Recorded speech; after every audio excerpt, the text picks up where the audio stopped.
Hello dear friends, welcome to sing science classes. दोस्तों, इस video में हम लोग जानने वाले हैं क्लास 12th के इंग्लिश एक्सप्लेनेशन के बारे में। इंग्लिश का जो कुछ चैप्टर्स हैं, उस चैप्टर्स में कुछ लाइंस दिए गए हैं, उसका मतलब क्या है। तो दोस्तों, हो जाइए तैयार, पेन और पेपर के साथ बने रहिए हमारे साथ अंत तक और समझिए। चलिए दोस्तों, हम लोग स्टार्ट करते हैं। हाँ, आज का जो हमारा सबसे पहला एक्सप्लेनेशन है और सबसे पहला एक्सप्लेनेशन जो है वो आपका पहले चैप्टर से ही है, sweetest love I do not go से।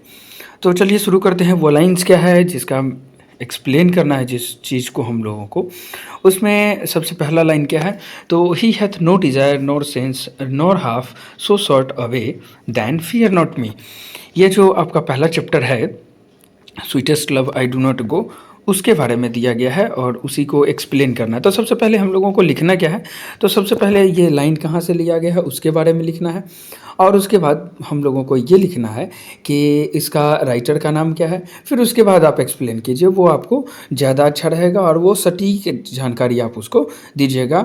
जो एग्जामिनर होगा, आप उसको जानकारी दीजिएगा, वो इसी पर डिपेंड करता है कि सबसे पहले आप उसके बारे में लिखें कि वो लाइन कहाँ से लिया गया है और उसके राइटर कौन है, उसको कंपोजिशन उसका किसने तैयार किया है। ठीक है, तो सबसे पहले हम लोग लिखेंगे क्या कि this line has been taken from the poem sweetest love I do not go. मतलब ये लाइन जो है वो कहाँ से लिया गया है, sweetest love I do not go से लिया गया। It has composed by John done, और इसके रचनाकार कौन है, तो जॉन डन है। सबसे पहले हम लोग ये लिख दिए। अब उसके बाद हम लोग क्या करेंगे कि इस लाइन्स को एक्सप्लेन करेंगे, इस लाइन के बारे में कवि का क्या मोटो है, कवि क्या बताना चाहते हैं इस लाइन के माध्यम से, उसके बारे में देखेंगे। इसमें कवि बताना चाह रहे हैं कि the poet explained to his wife, मतलब इसमें बता रहे हैं कि वो अपनी पत्नी को कह रहे हैं, क्या कह रहे हैं, that last night the sun went away. मतलब पिछली रात जिस तरह से शाम ढलती है तो शाम ढलने के बाद सूरज चला जाता है, एंड द डार्कनेस अपीयर्ड, और क्या होता है जब सूरज चला जाता है तो रातें आ जाती है, but it come back again with a new morning living the darkness and sadness behind. Darkness है, अंधेरापन है, वो क्या होता है, ख़त्म हो जाता है। ठीक है, उसके बाद फिर हम लोग देखते हैं, उसके बाद कह रहे हैं the sun neither had desire nor sense. कि उसमें बता रहे हैं कि the sun neither had desire nor sense. इसका मतलब ये हुआ कि उस सन के पास, उस सूरज के पास ना तो कोई डिज़ायर है, ना तो कोई इच्छा है और ना ही कोई अर्थ है उसके जाने और नहीं जाने से। ठीक है, हम लोग आगे फिर देखते हैं कि क्या कह रहा है, कभी क्या कहना चाह रहे हैं उसके अपने इस लाइन्स के माध्यम से। तो so the poet explained to his wife that if the sun could complete its long journey around the world and could come back then so could the poet। इसका मतलब ये हुआ कि कवि कह रहे हैं कि जिस तरह से ये सूरज क्या होता है कि सूरज जाता है और अपना चक्कर पूरा कर लेता है, अपना यात्रा कंप्लीट कर लेता है, अपना यात्रा पूरा कर लेता है, किसका, तो अराउंड द वर्ल्ड, पूरे दुनिया का, एंड कुड कम बैक, और फिर से क्या करता है, वो फिर से आ जाता है, then so could the poet. और इसी तरह से कवि भी क्या कहना चाह रहे हैं कि वो भी उतना ही जल्दी जाएंगे और उतना ही जल्दी वापस आ जाएंगे। चलिए दोस्तों, तो इस तरह से हमारा क्या होता है कि इस तरह से पहला एक्सप्लेनेशन कंप्लीट हो जाता है। चलिए हम लोग देखते हैं दूसरा एक्सप्लेनेशन क्या है। इसी तरह से बने रहिए आप हमारे साथ और देखिए दूसरा एक्सप्लेनेशन में है कि दूसरा एक्सप्लेनेशन जो है ये भी हमारा पहला चैप्टर का ही है और इसमें वो क्या कह रहे हैं, nor in the hope that the world can show a fitter love for me. मतलब इसमें भी बताना चाह रहे हैं कवि, उसके बारे में सबसे पहले लिख दीजिए कि these lines have been taken from the poem sweetest love I do not go which has been composed by the poet John Donne. मतलब इसका क्या हुआ कि ये जो कविता लिया गया है वो किससे लिया गया है, sweetest love I do not go से लिया गया, साथ ही साथ जिसका रचना किसने किया है, तो ये जॉन डन नाम के जो कवि हैं उन्होंने किया। ठीक है, और इस लाइन के माध्यम से क्या बताना चाह रहे हैं, वो इसमें कह रहा है क्या कि here the poet is going on a journey. मतलब क्या कह रहे हैं कि ये कवि जो है, कवि एक यात्रा पर जाना चाह रहे हैं, but his beloved was frightened, लेकिन उसकी जो गर्लफ्रेंड थी, उसकी जो पत्नी थी, वो क्या है, थोड़ा सा डरी हुई है। Yet is consoling his beloved not to be frightened. वो अपनी बीवी को, अपनी गर्लफ्रेंड को बताना चाह रहे हैं कि डरने की कोई बात नहीं है, वो बहुत जल्द ही क्या करेंगे, वो आ जाएंगे। The poet said to her beloved वो जो है अपनी प्रेमिका से बताते हैं that the world can give a fitter love but no one can give more love than you. मतलब वो अपनी प्रेमिका से कहते हैं कि पूरी दुनिया क्या है कि उसको बहुत ही ज़्यादा प्यार देगा, लेकिन उसके इतना नहीं जितना उसकी प्रेमिका देती है। जितना उसकी पत्नी प्रेम देती है उतना प्रेम कोई नहीं दे सकता है, ये उनका कहना है। ठीक है, हम लोग आगे देखते हैं। चलिए, he says that we both are made for each other and we can't live without each other। मतलब इसका मतलब ये हुआ है कि ये जो है हम लोग एक दूसरे के लिए ही बने हुए हैं और हम लोग जो है वो आपस में बिना एक दूसरे के नहीं रह सकते हैं। ठीक है, तो इस तरह से वो कभी अपने गर्लफ्रेंड को, ये अपने पत्नी को ये एक्सप्लेन कर रहे हैं कि किस तरह से उनका जीवन जो है वो उन्हीं के लिए बना हुआ है, उनकी पत्नी के लिए ही बना हुआ है। ठीक है, और ये जो बता रहा है वो क्या बता रहा है, it shows the passion for love. और ये क्या है कि इन दोनों के प्रेम के बारे में बता रहा है। Those who truly love each other are never parted. और उनका मानना है, उस कवि का मानना है, जॉन डन का मानना है कि जो लोग सच्चा प्रेम करते हैं, जो लोग वास्तविक में प्रेम करते हैं, वो क्या है, वो कभी भी एक दूसरे से जुदा नहीं हो सकते हैं। तो चलिए हम लोग आगे देखते हैं हमारा जो नेक्स्ट एक्सप्लेनेशन है। दोस्तों, इस वीडियो सेशन में हम लोग 5 एक्सप्लेनेशंस को देखेंगे, जिसमें हमारा 2 एक्सप्लेनेशंस कंप्लीट हो गया। अगला थर्ड एक्सप्लेनेशन जो है उसको हम लोग देखते हैं। When thou sights you sightest not wind but sightest my soul away। इस लाइन्स के माध्यम से कवि क्या बताना चाहते हैं उसके बारे में सबसे पहले हम लोग जानेंगे। तो ये जो लिखा गया है वो क्या बताया गया है कि दीज लाइन्स हैव बीन, सबसे पहले तो आपको पता है कि क्या लिखना पड़ेगा कि ये लाइन कहाँ से लिया गया है और उस चैप्टर का नाम क्या है, साथ ही उस राइटर का नाम क्या है। तो these lines have been taken from sweetest love I do not गो।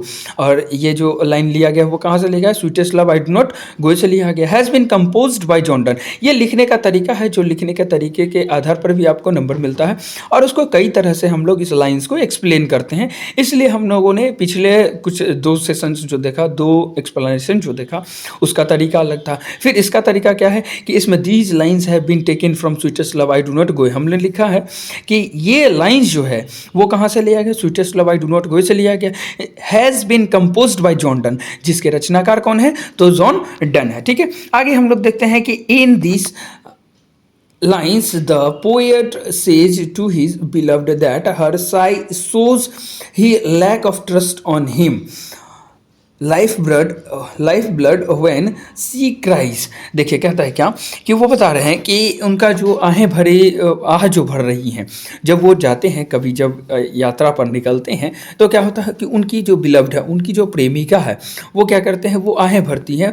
वो इस बात से दुखी हो जाती है कि वो कभी उनको छोड़ करके जा रहे हैं, इसलिए वो चिल्लाती है। और चिल्लाती है तो उनका ऐसे लग रहा है कि जैसे पूरा जीवन शून्य पड़ गया है। ठीक है, सो ही pleads to her to leave faith in him and let him go because he will always be a part of her and they will always remains together in spirit. देखिए कहते हैं वो कवि कि वो इसलिए बता रहे हैं उनको कि आप जो है हमें जाने दीजिए और फिर हम लोग जो है एक दूसरे पर विश्वास के माध्यम से ही हम लोग टिक सकते हैं। हमारा प्रेम जो है वो एक दूसरे के विश्वास पर ही है। इसीलिए वो बता रहे हैं कि उनका जाना बहुत ज़रूरी है और वो जाएंगे और उनके आत्मा में उनके साथ हमेशा तक रहेंगे। तो इस तरह से क्या हुआ कि वो बता रहे हैं कि उनका जाना ज़रूरी है और वो जो उनके जाने के गम में जो वो परेशान है उनकी प्रेमिका, वो क्या बता रहे हैं कि वो उनके साथ हमेशा रहेंगे, उनकी यादों में हमेशा रहेंगे। तो इस तरह से क्या होता है कि हमारा तीसरा एक्सप्लेनेशन भी खत्म होता है। चलिए दोस्तों हम लोग देखते हैं अब हमारा जो नेक्स्ट एक्सप्लेनेशन है वो क्या कह रहा है कि उसमें सबसे पहले बताया गया था they who one another keep alive never parted be. देखिए कहता है क्या, ये भी लाइन किससे लिया गया है, तो ये लाइन्स भी जो है वो लिया गया है किससे, ये लाइंस भी जो है वो किससे लिया गया है, तो हमारा जो राइटर हैं वो बता रहे हैं कि ये भी लाइन किससे लिया गया है, the sweetest love I do not go से लिया गया है। और उस पर भी वो बता रहे हैं राइटर कि किस तरह taken from the John Donne sweetest love I do not गो। यहाँ पर देखिए एक नए तरीका से हम लोगों ने एक्सप्लेन किया और उसके बारे में बता रहे हैं कि ये कविता जो लिया गया है वो किससे लिया गया है, जॉन डन का रचना है उससे लिया गया है। जॉन डन का कौन सा रचना है, तो sweetest love I do not go, मतलब अभी आपको पता होगा कि पहला पोएम जो है हमारा क्या है, sweetest love I do not go, जिससे यह लाइन लिया गया है।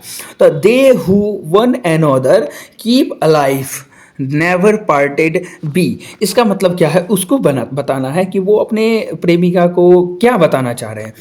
तो इन दिस पोएम, इस कविता में the poet is addressing his beloved, उस कविता में अपने प्रेमिका के बारे में बता रहे हैं।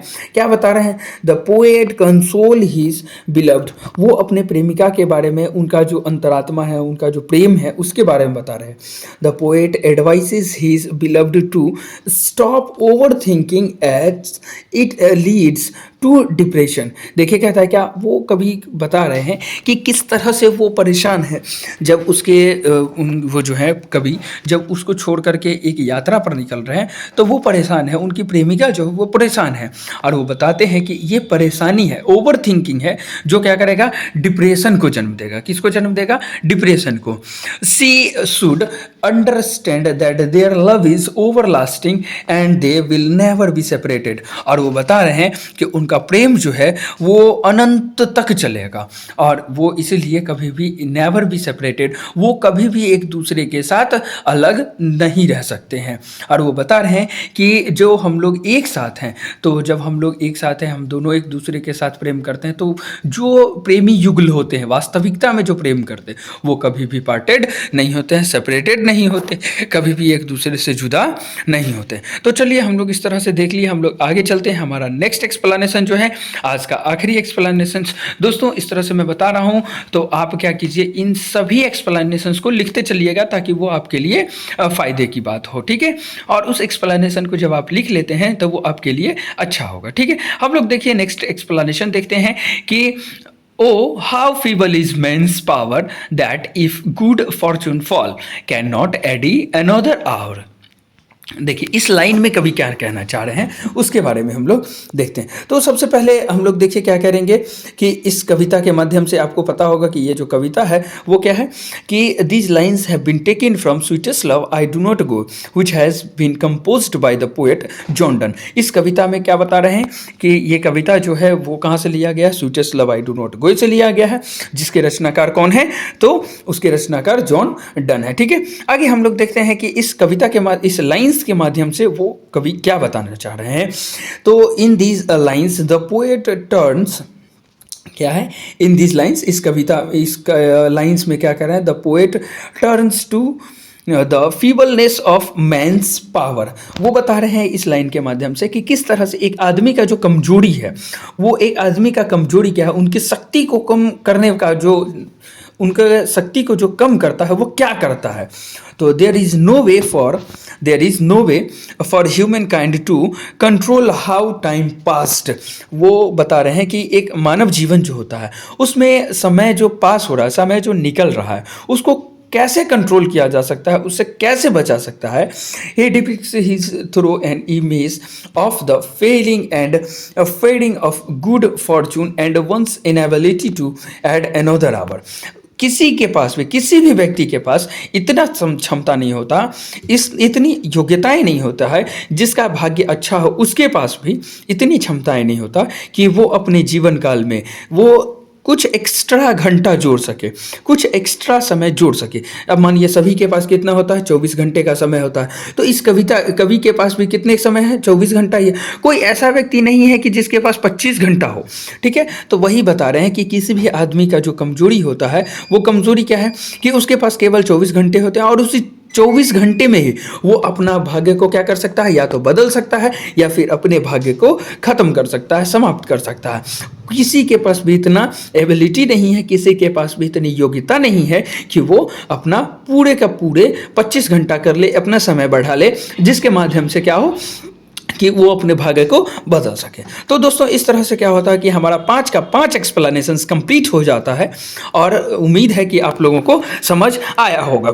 तो आप या तो इसका स्क्रीनशॉट रख लीजिए या फिर इसको क्या कर लीजिए, नोट कर लीजिए, जो क्या करेगा कि आपको अच्छे तरीके से मदद करेगा एक्सप्लेन करने में, एग्जाम में क्वेश्चंस लिखने में। चलिए दोस्तों, फिर मिलते हैं हम लोग एक नए एक्सप्लेनेशन के साथ। 6 से लेकर के हम लोग 10 तक एक्सप्लेनेशन करने के लिए तैयार रहेंगे नेक्स्ट डे।